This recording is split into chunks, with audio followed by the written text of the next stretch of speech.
नमस्कार मित्रमंडळींनो, आजच्या या व्हिडिओमध्ये आपण जाणून घेणार आहोत की शिवसेना UBT आणि महाराष्ट्र नवनिर्माण सेना म्हणजेच MNS यांनी CJP आणि विद्यार्थ्यांच्या आंदोलनाला पाठिंबा नक्की का दिला आणि या आंदोलनामागची जी कारणे काय आहेत. ओके, तसेच 24 आणि 26 जुलैच्या तिरंगा मोर्चाचे महत्त्व नक्की कितपत आहे, तसेच या संपूर्ण प्रकरणावर सरकार आणि विरोधकांची भूमिका यावर काय असणार आहे, या सर्व प्रश्नांची उत्तरे तुम्हाला या व्हिडिओमध्ये मिळणार आहे. त्यामुळे व्हिडिओ तुम्ही शेवटपर्यंत नक्की बघा.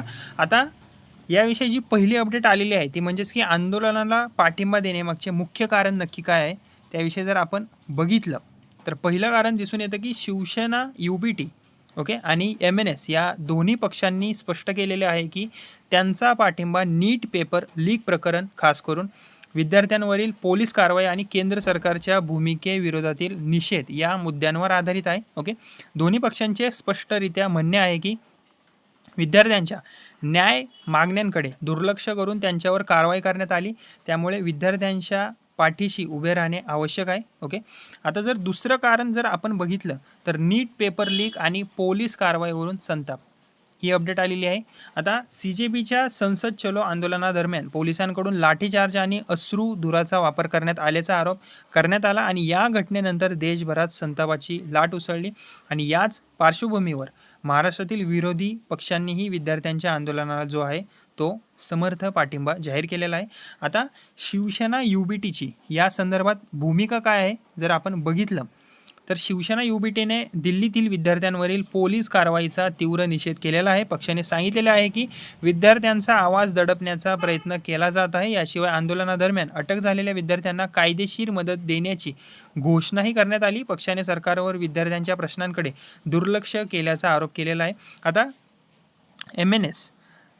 MNSची भूमिका या संदर्भात काय आहे हे सुद्धा बघूया आपण. मनसे अध्यक्ष राज ठाकरे यांनीही सरकारवर आता जोरदार टीका केलेली आहे. त्यांनी सरकार मानसिकदृष्ट्या अस्थिर असल्याचे वक्तव्य केलेले आहे. तसेच आंदोलनादरम्यान महिलांशी गैरवर्तन झाल्याचा आरोप करत त्यांची स्वतंत्र चौकशी करण्याची त्यांनी मागणी केलेली आहे. ओके, विद्यार्थ्यांवरील कारवाई योग्य नसल्याचेही त्यांनी स्पष्ट केलेले आहे. आता नंतरची एक अपडेट आलेली आहे की 24 जुलैचा तिरंगा मोर्चा. ओके, आता या न्यूज अपडेटविषयी सांगायचं झालं तर विद्यार्थ्यांच्या आंदोलनाला पाठिंबा देण्यासाठी शिवसेना UBTने मुंबईतील शिवाजी पार्क येथे तिरंगा मोर्चाचे आयोजन केलेले आहे आणि या मोर्चामध्ये कोणत्याही राजकीय पक्षाचा झेंडा वापरण्यात येणार नाही असे आधीच स्पष्ट करण्यात आलेले आहे. सर्वांनी फक्त भारतीय तिरंगा ध्वज घेऊन सहभागी व्हावे असे आवाहनसुद्धा करण्यात आलेले आहे. यामागचा उद्देश आंदोलनाला राजकीय रंग न देता विद्यार्थ्यांना पाठिंबा दर्शवणे हा असल्याचे सांगण्यात आलेले आहे. ओके, आता जर आपण 26 जुलैचा संयुक्त तिरंगा मोर्चा याविषयी जर बघितली अपडेट, ओके,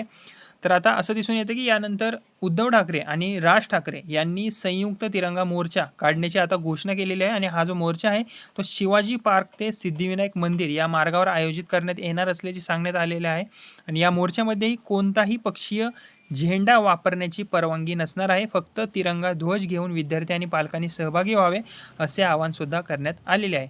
आता पक्षीय झेंड्यांना नक्की बंदी का आहे हे जर आपण बघितलं, ओके, तर याचे जर कारण बघितलं तर दोन्ही पक्षांनी स्पष्ट केले आहे की हा मोर्चा जो आहे तो कोणत्याही राजकीय पक्षाचा नसून विद्यार्थ्यांच्या हक्कासाठी आहे. म्हणून तिरंग्याशिवाय कोणताही पक्षीय झेंडा वापरण्यास परवानगी देण्यात आलेली नाही आहे. यामुळे आंदोलनाचा केंद्रबिंदू विद्यार्थीच फक्त राहतील असा संदेश देण्याचा प्रयत्न या दरम्यान करण्यात आलेला आहे. आता ठाकरे बंधूंच्या आंदोलनामागील राजकीय चर्चा काय आहे हे पण थोडंसं आपण बघून घेऊया.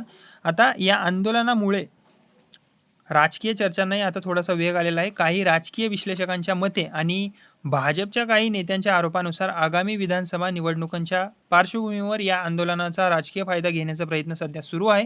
विशेषतः आदित्य ठाकरे आणि अमित ठाकरे यांच्या राजकीय भविष्यासाठी हा मुद्दा जो आहे तो वापरला जात असल्याचा आरोप जो आहे तो करण्यात आलेला आहे. ओके, आता सरकारवर दबाव वाढवण्याचा प्रयत्न आहे सध्या, अशी सुद्धा अपडेट आलेली आहे की राज ठाकरे यांनी सांगितले आहे की हा विषय केवळ केंद्रीय शिक्षण मंत्री धर्मेंद्र प्रधान यांच्या पुरता मर्यादित नाही आहे, तर पंतप्रधान नरेंद्र मोदी यांनी स्वतः विद्यार्थ्यांशी संवाद साधावा अशी त्यांनी मागणीसुद्धा केलेली आहे. विद्यार्थ्यांच्या प्रश्नांची उत्तरे थेट केंद्र सरकारने द्यावीत असेही त्यांनी म्हटलेले आहे.